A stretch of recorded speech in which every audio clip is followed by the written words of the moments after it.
अस्सलाम वालेकुम। आज की वीडियो का टॉपिक है बैक्टीरियमिया किसे कहते हैं। तो सबसे पहले जानेंगे बैक्टीरियमिया के बारे में। बैक्टीरियमिया की अगर हम तारीफ करते हैं तो इसका मतलब है कि जब किसी शख्स के खून में बैक्टीरिया मौजूद होता है तो इस हालत को बैक्टीरियमिया कहा जाता है। बैक्टीरियमिया में खून में बैक्टीरिया की मौजूदगी आ जाती है, लेकिन बैक्टीरिया अपनी तादाद में बहुत कम होते हैं। बैक्टीरियमिया में जो बैक्टीरिया खून के अंदर मौजूद होते हैं तो वो किसी भी किस्म के टॉक्सिन पैदा नहीं करते, कोई भी टॉक्सिन रिलीज नहीं होता बैक्टीरिया की वजह से।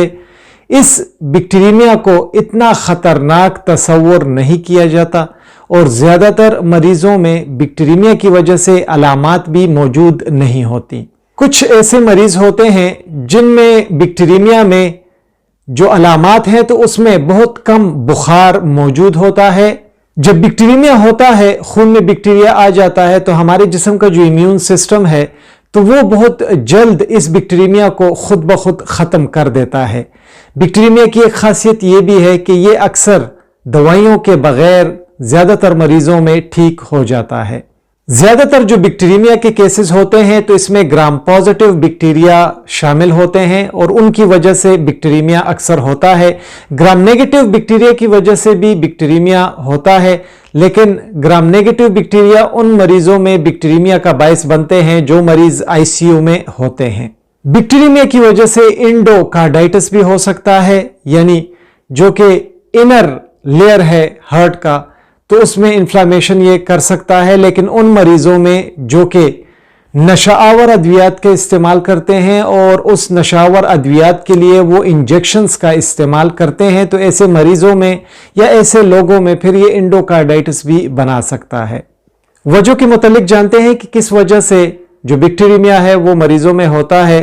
तो टूथब्रश से हो सकता है, अगर गम जख्मी हो जाए, खून निकल आए, इन गम्स में बैक्टीरिया चला जाता है और खून तक पहुंचकर बैक्टीरियमिया कर सकता है। जिस्म या जिल्द पर अगर कोई कट लग जाए किसी नोकीली चीज की वजह से, जिस्म पर अगर ऐसे दाने निकल आए जिसके अंदर पीप हो और सर्जिस की मदद से इस पीप की सफाई की जाए, इन दानों की सफाई की जाए और सफाई सुथराई का ख्याल ना रखा जाए तो बैक्टीरियमिया हो सकता है। कुछ मरीज जिनमें रिस्पायरेटरी ट्रैक्ट इन्फेक्शन हो जाता है तो उनमें भी बैक्टीरियमिया हो सकता है।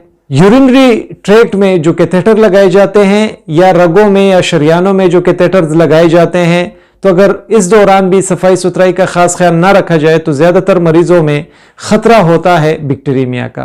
तशखीस की तरफ आते हैं कि कौन से ऐसे टेस्ट हैं जिसकी मदद से हम जान सकते हैं कि बैक्टीरियमिया है मरीज को। तो इसके लिए ब्लड कल्चर टेस्ट सबसे बेहतरीन टेस्ट है। इलाज के मुतालिक जानते हैं कि बैक्टीरियमिया जिन लोगों में होता है तो उनका इलाज कैसे किया जाता है। तो एंटीबायोटिक्स दी जाती हैं, या अगर ऐसे दाने हैं जिल्द पर जिस्म में जो कि पीप से भरे हैं तो उनकी अच्छी तरह से साफ सुथरे तरीके से पीप को निकाला जाता है, उन्हें साफ सुथरा रखा जाता है ताकि बैक्टीरियमिया का खतरा जो है वो कम हो सके। बहुत ज़्यादा शुक्रिया MLT हब विद कामरान देखने के लिए। वीडियो पसंद आई हो वीडियो को ज़रूर लाइक करें, दोस्तों के साथ शेयर करें।